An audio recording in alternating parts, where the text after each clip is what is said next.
We've had several connections with Uplift, mainly through training at individual schools. And we've had a lot of Uplift people come to tour our campus, which has been awesome. And they wanted to really deepen the partnership so that we were able to impact schools in a deeper way than just one-off trainings. Well, we interviewed with the Momentous Institute. They were looking for a school to partner with to try to transfer the work that they're doing in their private school in Dallas to the public school setting, to spread their experience, to help other schools and teachers and leaders successfully support their scholars in developing their social emotional health. Today we're going to be focusing on self-regulation, and so we were supposed to come up with our own definitions for what self-regulation meant.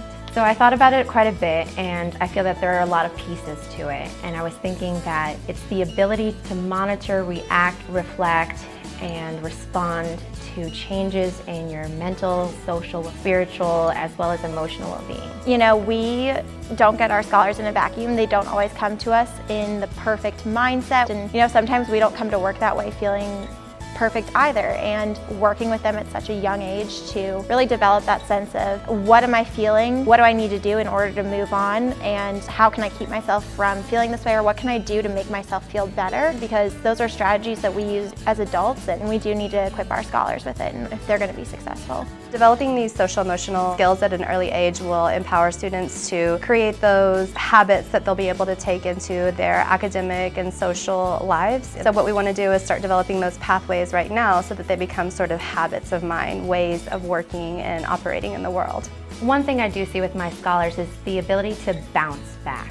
I think when they're exposed to so much stress and triggers in their environment, it's very easy to allow emotions to take control. One thing I would like to work on with my scholars is to be able to recognize those emotions, work through it, and how to use it to reflect and move forward. We need kids who can regulate themselves and who know that failure is not the end of a road, but it's just a diversion in a path. Like, you can still keep going, and we want them to be resilient and keep working even if they fail, and they have to have social skills in order to do that. We know that kids do better when they feel a sense of safety in their classrooms. And so we just went through several scenarios of, here's a typical scenario that might happen, how might you deal with this? What are some consequences that might be useful here? What does the conversation that you have with the child sound like?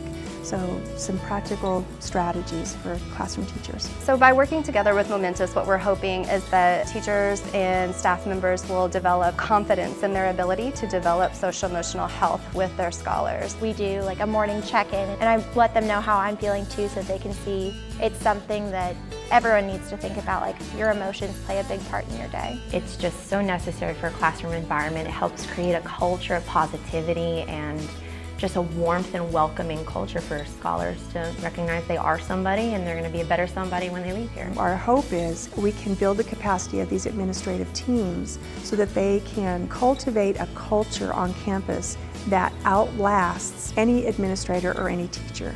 So that if you come in this space as a new teacher or a new administrator, the culture is so firmly embedded as a place where both kids and adults feel great about where they are and what they're doing, that takes hold. And we think social emotional health is the key to that.